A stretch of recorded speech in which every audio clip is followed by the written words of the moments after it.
ஆட்சியில் உள்ள அதிகாரத்தில் உள்ளவர்கள், இன்னும் சொல்லப்போனால் காவல்துறையெல்லாம் இணக்கமாக இருக்கின்ற காரணத்தினால் இன்றைக்கு சமூக விரோதிகளால் காவல்துறையினரே தாக்கப்படுகின்ற அவலம். சமீபத்தில் பார்த்தால் கடந்த வாரம் ஒரு கும்பகோணத்தில் பட்டப்பகலில் அரசு பேருந்து ஓட்டுநர் பட்டப்பகலில் பொதுமக்கள் மத்தியிலேயே பேருந்திலிருந்து அடித்து கீழே தள்ளிவிடப்பட்டு கடுமையாக தாக்கி உயிருக்கு சேதமிடுகின்ற அளவிற்கு அரசு பணியாளர்களுக்கு, அரசு ஊழியர்களுக்கு இந்த ஆட்சியில் பாதுகாப்பு இல்லை. இன்னும் சொல்ல போனால் வெட்கக்கேடான விஷயம், காவலரே தாக்கப்படுகிறார்.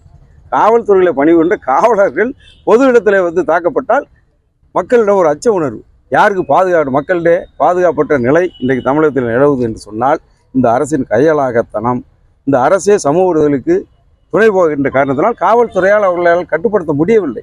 இதுதான் நிதர்சனமான உண்மை.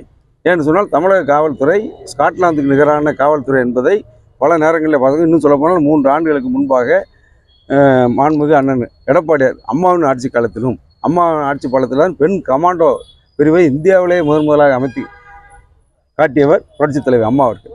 பல்வேறு விருதுகளை பெற்றவர்கள் தமிழக காவல்துறையை சேர்ந்தவர்கள். இன்னும் சொல்லப்போனால் இராணுவத்தாலே 3 மாநில காவல்துறையினால் கண்டுபிடிக்கப்பட முடியாத வீரப்பன் போன்றவர்களெல்லாம் சுட்டு வீழ்த்திய காவல்துறை, அவ்வளோ நெஞ்சை நிமிர்த்தி இருக்கின்ற காவல்துறை பல்வேறு விருதுகளை பெற்றது.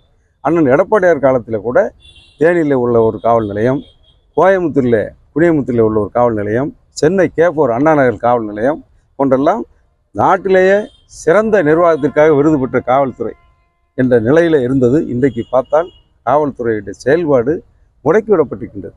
இந்த அரசின் தவறான கொள்கையால் சமூக விரோதிகள் முழுவதும் திராவிட முன்னேற்ற கழகத்தின் பாதுகாப்பில் இருக்கின்றார்கள் என்ற நிலையைத்தான் இது காட்டுகிறது.